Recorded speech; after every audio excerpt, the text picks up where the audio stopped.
Miramar and in Pines, have decided to thrive. And we chose this to encourage our businesses to remain proactive and positive-minded when dealing with the challenges of the economy, because there are still plenty of opportunities for growth and success. We want to be able to help your businesses.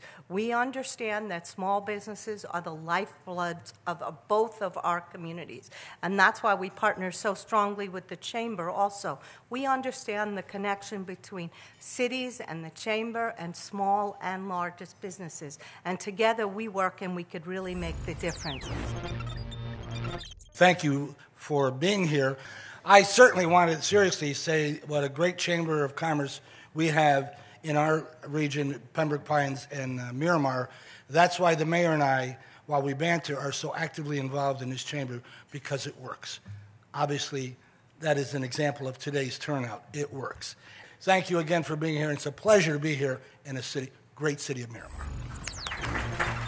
But we're so happy that you all have taken time out of your busy day running your businesses to come out to see what opportunities are here for you.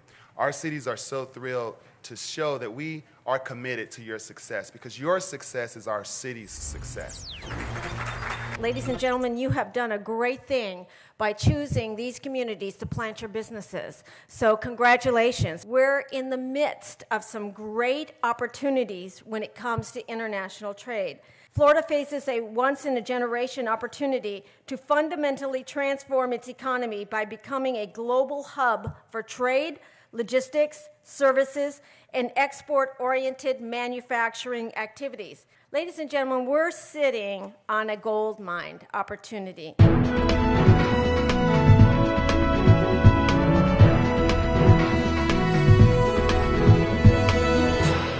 International trade. That's in a very important area for growth. That's really where the domestic market now, as we know, is very quiet, let's say, and the opportunities in the international market are just booming, and we need to tap that at the local level, and we need to tap it at the national level. Your business is like a portfolio, okay?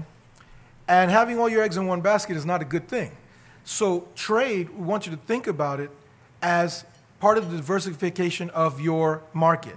Don't spend time handing your card out unless someone asks for it. Spend time getting cards from people and thinking about what you can do to help them achieve their goals. Mm-hmm. This will help you sell a whole lot more than if you came here just to hand your card out and find out what we can do for you. I want you to get selling and marketing and exporting right in this room. Export your services within this room, okay, to the businesses that are across here. Talk to the city. Talk to the chamber. All right, are you a member of the chamber? If not, why not? I represent the U.S. Commercial Service, which is part of the U.S. Department of Commerce's International Trade Administration. We have a network of over 100 export assistance centers throughout the United States. What we do is try to help mostly small and medium-sized companies to export, to find partners overseas. We have a number of different programs, a number of different ways to help you achieve that. Probably the most common thing that we do is if you're a manufacturer of widgets here and you're looking for a distributor in a foreign market. Well, we have services where we can help do some matchmaking and bring you together with those different types of potential partners. We're in a region that is very, very large, but we take some of our cues from Miami. But believe it or not, Broward has its own trade lines, has its own exports, and has the own companies that are more entrepreneurial and growing as we go through what Obama has come through, the president has come through with this new initiative. Port Everglades alone is leading the country, and we have $2 billion just in import and exports going through Port Everglades just for Brazil. That is the largest in the country, and it is, of course, the largest in the state of Florida. So we're very, very excited about this. I want to work with you to make sure that you've got the right product, that you've got the right match. Again, I agree, you don't have to be on trade missions, but what I do like to do is we've got a lot of people that can help you, and me helping you as well. Get on small missions. We've got grants that you're going to hear from the state that allows you to be at a trade booth. You have to pay for your airfare and your hotel, but it allows you to be there. With really heavy emphasis on helping Florida's companies, small and medium-sized enterprises, to export your products and your professional services. We have 7 regional offices around the state to help you. And we have 14 overseas offices, representative office and liaison office from Canada to Mexico, Latin America, South Africa, Israel, Europe, and Asia to help export your product and services throughout the world. So please take advantage of that. We provide free export counseling. We got recently a grant from the SBA to help Florida's companies export through the venues of trade shows and trade missions that we can pay either partially or full booth for you to do trade shows overseas. Some of us also participate in take advantage of the Go Key program offered by U.S. Commerce that we can pay for some of that. So it's free money for you to take advantage of, but you have to be in business and you be willing to work with us to take advantage of that. I'm so excited to hear about the trade agreements. Been tracking those for quite a long time, and I went to the international conference for the state of Florida this past October, and it was a very hot topic. South Korea and Brazil, Latin America actually were the hot areas that were talked about. And let me tell you why. Latin America exports in the U.S. jumped 22% during the first half of the year, this past year, even with a sluggish economy. And South Korea's trade with Latin America in 2010 was up 29%. So you see the relationship and opportunities that you have. Let's drill down a little bit. Those are some great introductions to some global information, but you want to walk away with something that you can do for your business, right? I'm assuming that's why you're here today. Professor Jeff Rosenberg of the Emory University School of Business said 3 things were important for businesses to think about international trade.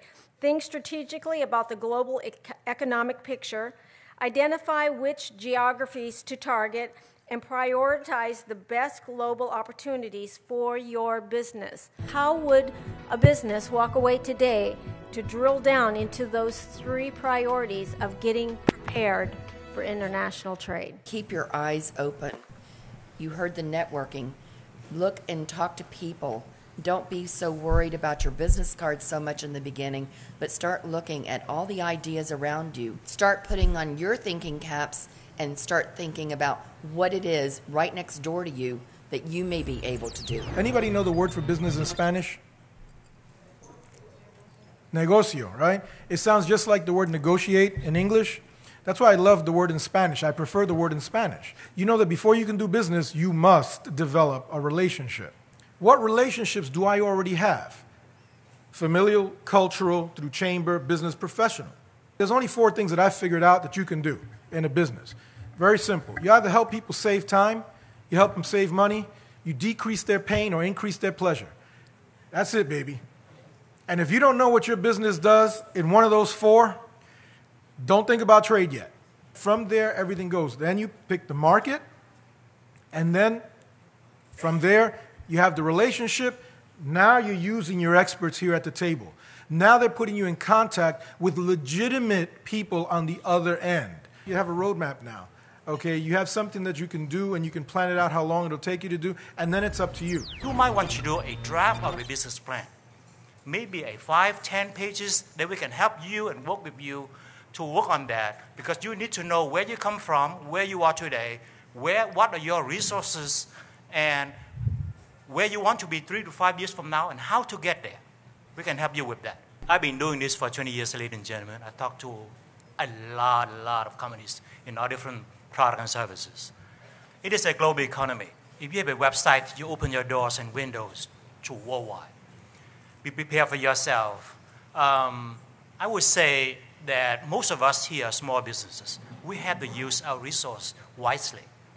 Come in and talk to one of us here to identify the best opportunity for you, the best market for you to export your products and services. Okay? From our website and from the Expo.gov website, you can see what we from the U.S. and specifically what from Florida export to many other countries out there, what we export, what we import. All of you are going to think there's free money out there, there's money on criteria, there's money that you've got to do.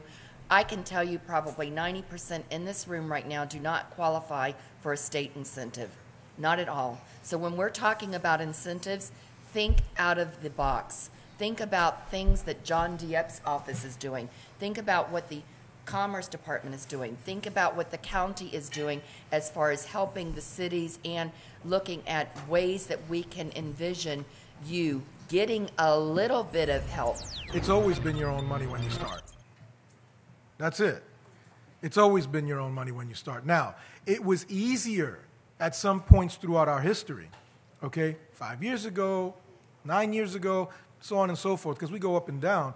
But for folks starting a business, it's always been challenging, and you always had to have a lot of skin in the game. Just the way it's always been. The thing is that when times are booming, it becomes easy because if your house is valued at $400,000 and you bought it for $50,000, well then bankers saying, okay, I can give you money based on that piece of collateral. But that's your money. It's your house at risk, you see? So it was always your money. It was always you putting it up at risk. Government should help and create the environment, but I'm not sure if government should be giving away money for people to start a business. It's not the right attitude for entrepreneurs to have anyway. I'm going to start with some free money, because it's an investment. You've got to have skin in the game to make it work. But in trade, we have more types of grants and more types of ways to get you to meet these kinds of people and to help offset some of your cost.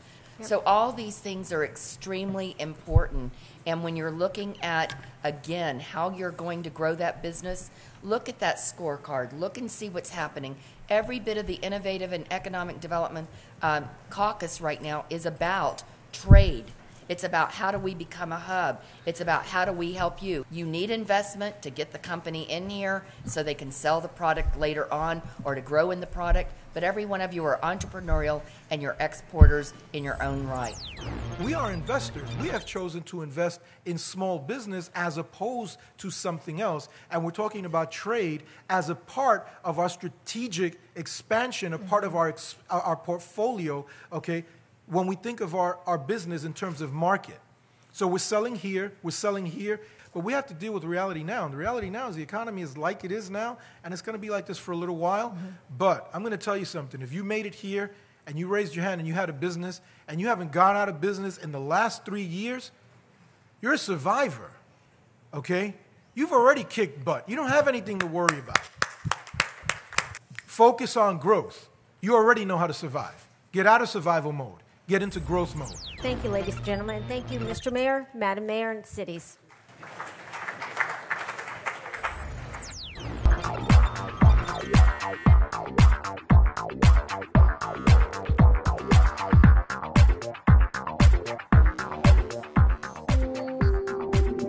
You don't want to move in and know that you don't want to go to fiber because you don't need that expense and you don't need that much bandwidth. If you don't have new customers coming through the door, then you better hope that you got a nice back end where you're keeping those same customers coming back, right? Most important thing probably as a business that is growing is you want to start seeking employees. You go over there and all you got to do is what? Close the deal. Again, don't bother paying for OP service to get your butt to Nigeria if you don't close the deal. You should be an S corporation. If you all have decided that you don't want to be an LLC, you should be an S corporation. We just concluded our first business expo and forum, and it was a great success. Este evento en el día de hoy aquí con la ciudad de Miramar y Pembroke Pines fue un requete evento desde el punto de vista de que nos unimos aquí no solamente con las personas de la ciudad, pero a la misma vez los dueños de las empresas pequeñas, aquellas personas que hoy en día están buscando las herramientas, las estrategias, filosofías, conceptos, ideas que al fin del día van a permitir que ellos dejen de patinar y realmente crezcan su negocio, ya que sabemos que mucha emoción se invierte en el crecimiento de un negocio, no solamente emoción, pero también mucho capital. Es importante saber que el crecer un negocio no es nada fácil. Es decir, el hecho que tienes un negocio y una tarjeta de negocio no dice que estás en el negocio. Hay que saber mercadeo, hay que saber cómo posicionarte, hay que saber cómo vender tu producto, tu servicio. Y al fin del día, pues hay que saber que también estás para generar una ganancia. Y un negocio que no solamente te pueda pagar a corto plazo, pero que te pueda remunerar de una manera impactante a largo plazo también.